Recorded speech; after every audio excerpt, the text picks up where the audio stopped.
orang-orang yang teradu di situ gitu. Nah, ada 6 atau 6 in 1 alasannya. Yang pertama, kemarahan publik terhadap parpol karena gantian kadernya itu terus-menerus terlibat korupsi politik. Yang kedua, terhadap DPR, berbagai survei sudah membuktikan demikian. Yang ketiga, terhadap teradu Setia Novanto, ada soal rekam jejak katanya selalu lolos dan sekali ini harus tidak boleh lolos. Ditambah lagi dengan belum lama masih hangat ketemu paman Donald Trump katanya.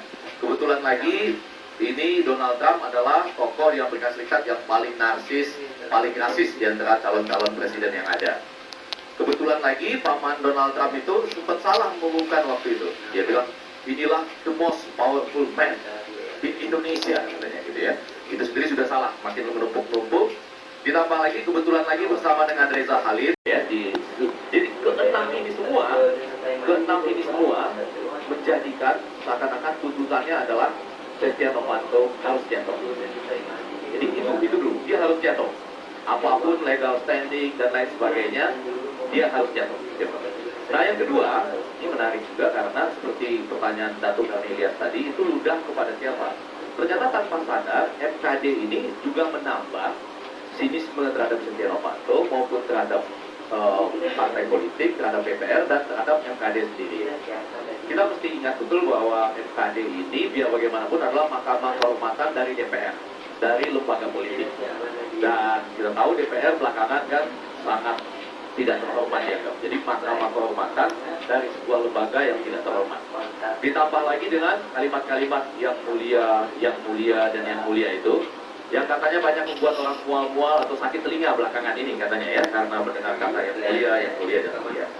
Nah, yang paling menarik sebetulnya kita tetap harus meletakkan mahkamah DPR ini sebagai bagian dari mahkamah kepentingan politik. Maksud saya begini, siapa-siapa yang terlibat di dalamnya, siapa menyalahkan siapa, tetap harus dilihat dari kepentingan politik masing-masing. Coba bayangkan kalau yang berteriak itu pindah partai atau dari partai lain sebelumnya, mungkin suara-suaranya tidak seperti itu. Pada puncaknya adalah kemarin. Kalau betul sidang itu dipertahankan oleh sebagian anggota Mahkamah Kehormatan itu sebagai harusnya terbuka dan tidak boleh tertutup, mestinya yang mengusulkan supaya itu terbuka keluar dari persidangan. Sehingga akhirnya di dalam persidangan itu akan lucu. Kita akan melihat tinggal ketua atau pimpinan sidang bersama dengan teradu dan mungkin 2 dari anggota partai yang sama. Jadi hanya 4 orang yang di dalam ruangan itu bersidang secara tertutup. Tapi kemudian itu tidak terjadi. Yang terjadi adalah sidang tetap jalan terus, sidangnya tertutup, tapi dokumennya mengalir keluar. Ya, itu yang sedang terjadi. Jadi terlihat betul di situ bahwa kepentingan politik main. Nah, lalu kemana arah selanjutnya? Nah, saya tetap ingin mengatakan bahwa ketika kemarahan publik, ketika kemuakan publik, ketika izinkan aku meludah melawannya secara frontal dan akhirnya menjadi, betul, saya ingin sekali mendengar pendapat dari pakar-pakar hukum ini. Karena kalau dalam konteks logika komunikasi, ketika kebencian, kemuakan publik ini sudah sangat memuncak, saya pikir tadi komentarnya menjadi lain. Malam ini saya mengumumkan bahwa klien kami, walaupun sudah dipolitisasi dengan alat bukti yang tidak legal, ya akhirnya klien kami menyatakan mengundurkan diri. Justru karena dia sudah dipolitisasi dengan alat-alat yang ilegal misalnya. Wah, itu puncaknya sebetulnya yang ingin didengar oleh rakyat Indonesia. Ya, artinya puncaknya dalam konteks karena kemarahan, kemuakan sudah lebih tinggi daripada itu. Nah, barangkali yang paling penting juga di dalam ini yang tidak boleh kita lupakan, Setia Novanto barangkali sudah pasti akan terkena pada pelanggaran etik. Kenapa pelanggaran etik? Dalam komunikasi politik sederhana, saya sudah sampaikan 2 minggu yang lalu. Karena dia bertemu dengan pengusaha, bukan dalam konteks pengusaha mengadu, karena dibuat menderita oleh PT Freeport dalam urusan bisnisnya. Ya, jadi artinya Pak Wakil Rakyat, saya selama ini menderita betul bekerja dengan Freeport, ada yang tidak dibayar, ada dipersulit dan lain sebagainya. Tetapi malah sedang membuat proyek-proyek dengan pengusaha dan kemudian juga melibatkan nama-nama yang seperti disebutkan tadi. Tapi pada poin tertentu saya ingin menyebutkan bahwa mudah-mudahan nanti apapun aspek hukum yang akan dibahas oleh Bapak dan Ibu Profesor para ahli hukum ini, jangan sampai juga Freeport-nya tidak dikejar, Reza Khalidnya tidak dikejar, kemudian Pak L juga tidak dikejar, atau Pak Luhut tidak dikejar. Iya, ini penting sekali karena kalau tidak kita selama ini sering ribut-ribut, di sini juga pernah ribut-ribut, lalu tiba-tiba persoalan asap tiba-tiba hilang misalnya. Ini bisa juga Setia Novanto dikejar, jatuh atau mundur, tapi kemudian kita tidak mengejar lagi Freeport, tidak mengejar lagi Reza Halid, tidak mengejar lagi Pak Luhut misalnya. Saya ingin menunjukkan betapa dari semua rekaman ini sangat jelas bahwa Freeport atau CEO dari Freeport itu menyatakan hal-hal yang sangat layak dikejar secara hukum kalau mau mengejar isi dari apa yang tercantum dalam pembicaraan tersebut. Dia mengatakan yang saham itu juga maunya Pak Luhut itu jaminan garantinya juga dari Freeport untuk saham itu ditambah dengan ini. Seperti dulu yang dilakukan oleh Freeport kepada pengusaha. Jadi sudah lama diakui bahwa Freeport itu memang membagi-bagi saham kepada pengusaha. Atau memberikan, mungkin tidak dalam bentuk saham, tapi memberikan berbagai hal kepada pengusaha. Pengusaha atau penguasa? Di sini pengusaha. Karena kalau pengusaha, ya memang Freeport berkewajiban dipegang. Tapi ini tipsnya mungkin pesannya itu adalah saham-saham yang dibagi-bagikan atau tips-tips yang dibagikan kepada pengusaha dari dulu sudah diberikan kepada pengusaha, gitu ya.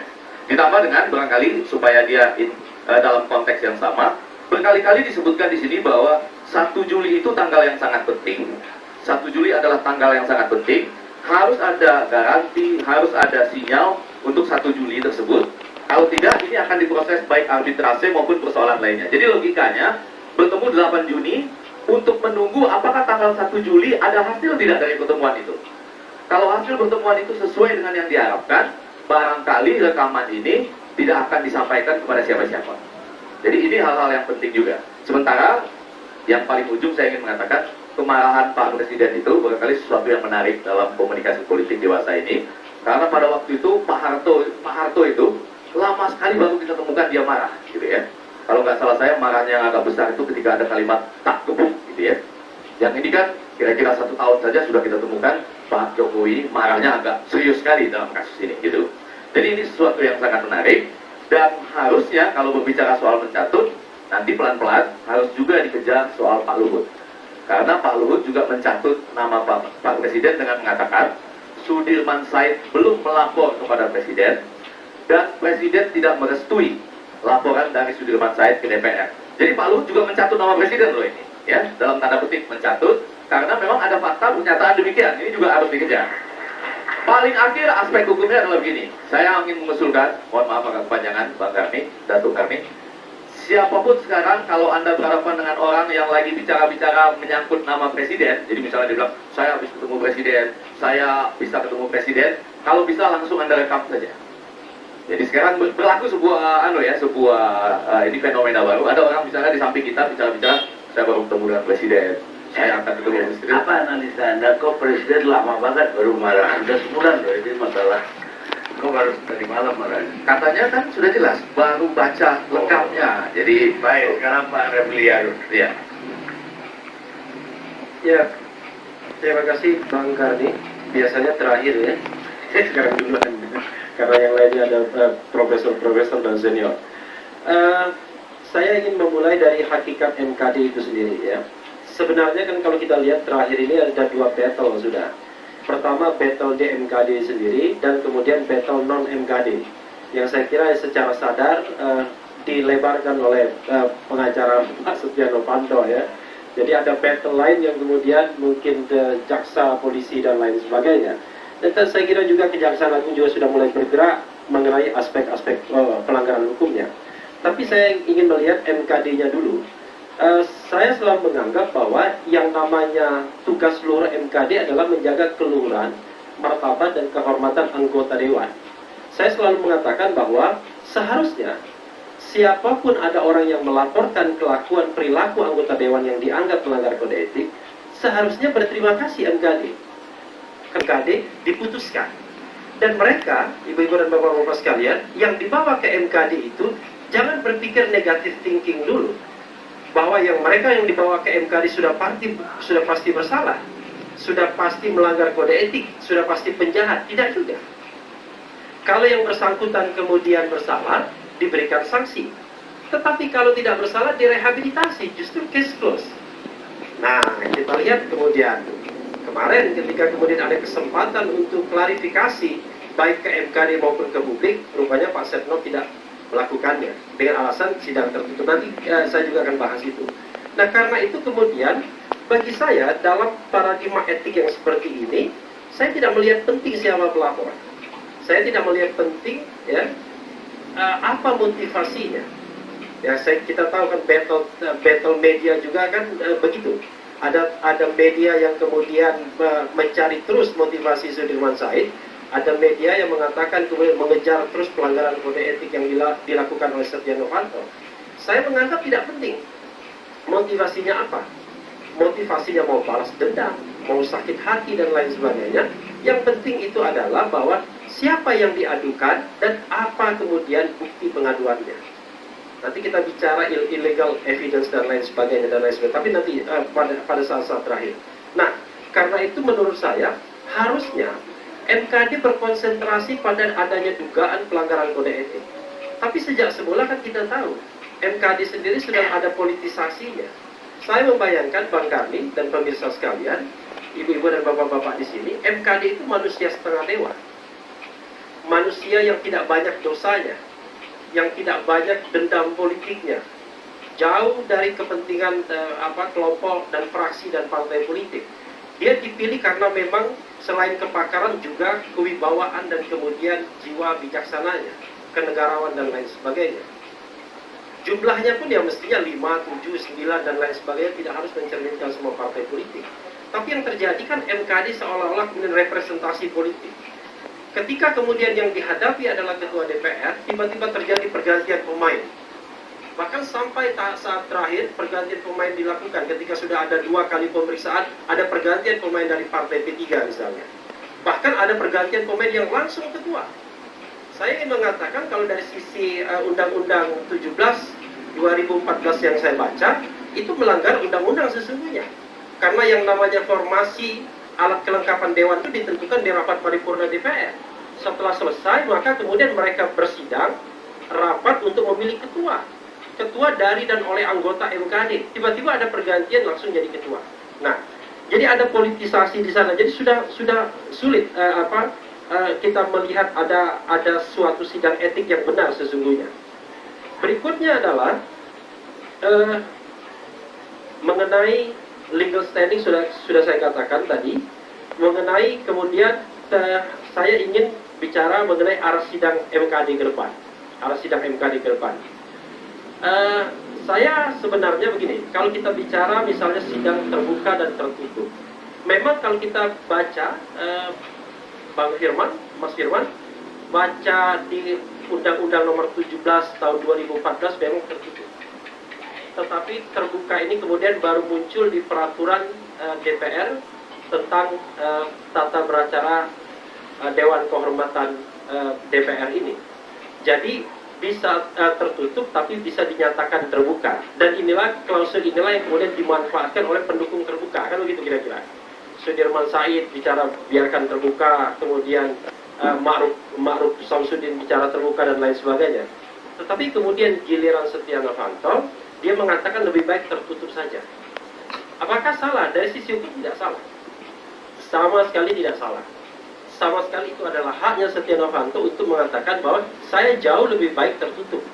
Tapi persoalannya adalah kita bicara soal yang bukan yuridis lagi akhirnya. Kenapa harus tertutup?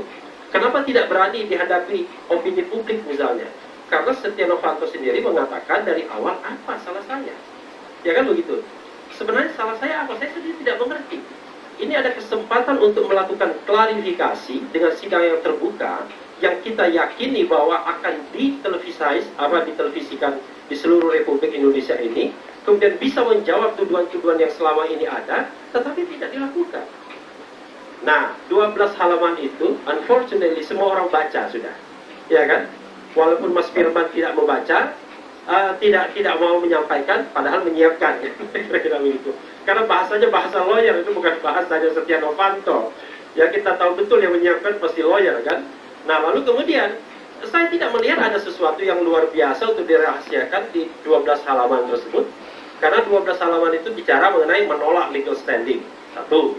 Lalu kemudian berikutnya adalah bicara mengenai bahwa saya tidak mau berkomentar karena ini legal evidence. ini unlawful interception dan lain sebagainya. Lalu kemudian terakhir minta petitumnya tolong dinyatakan membantah keterangan Ma'ruf Samsudin dan Sudirman Said sebelumnya. Saya kira 3 itu yang penting. Lalu kemudian meminta agar kemudian dibebaskan. Kira-kira begitu. Nah, saya tidak melihat sesuatu yang luar biasa, tapi justru impact ke publiknya adalah publik bertanya-tanya. Kenapa tidak berani menghadapi publik? Ya kan? Kenapa kemudian meminta tertutup untuk sesuatu yang sebenarnya tidak juga hebat-hebat amat? Kecuali kemudian detail satu demi satu membantah dan lain sebagainya, ini tidak detail juga. Nah, yang saya lihat anehnya juga, kalau kita lihat misalnya prosedur sidangnya, Bang Kami dan pemirsa sekalian, prosedur sidangnya kan seharusnya diperiksa dulu Pak Setia Novanto-nya, kan begitu. Tapi ini tidak, langsung pledoi, langsung pembelaan. Sementara mestinya kan harus crossfire, cross-check dan lain sebagainya, langsung pembelaan begitu saja. Saya tidak tahu kemudian kenapa kemudian anggota MKD tiba-tiba lesu darah untuk kemudian cross-check, bertanya sampai 8 jam itu. Wajarannya berbeda dari pengadilan. Saya sudah baca. Jadi prosedurnya adalah meminta keterangan pengadu, meminta keterangan teradu, lalu pemeriksaan alat bukti, terakhir baru pembelaan. Jadi ini tidak ada meminta keterangan, langsung memain pembelaan saja. Ya, saya tidak tahu kenapa kemudian prosedur itu yang ditempuh. Kenapa tidak klarifikasi, crossfire, bahkan mempertemukan para pihak dan lain sebagainya untuk mencari kebenaran. Tapi intinya ibu-ibu dan bapak-bapak sekalian, saya sesungguhnya tidak pada posisi untuk mengatakan Setia Novanto salah atau benar. Karena itu bukan urusan kami dan urusan saya ya. Saya hanya ingin mengatakan bahwa dalam sebuah sidang kode etik yang paling penting adalah tolong klarifikasi sebenar-benarnya tuduhan pelanggaran itu. Kalau ada upaya untuk membelokkan persidangan etik dengan pertarungan-pertarungan di wilayah lain, maka sesungguhnya ini kan bisa mengaburkan etiknya. Saya selalu mendorong terhadap pejabat publik, kalau dia melakukan pelanggaran-pelanggaran, jauh lebih baik, jauh lebih cepat kalau kemudian disidangkan di etik dulu. Karena itu cepat. Kalau seandainya dia bersalah, dia bisa diberikan sanksi. Kalau dia tidak bersalah, rehabilitasi. Dibandingkan dibawa ke ranah pidana yang bisa berbulan-bulan bahkan tahunan, yang kemudian menyandra pejabat publik tersebut. Itu sebenarnya begini saja. Assalamualaikum warahmatullahi wabarakatuh.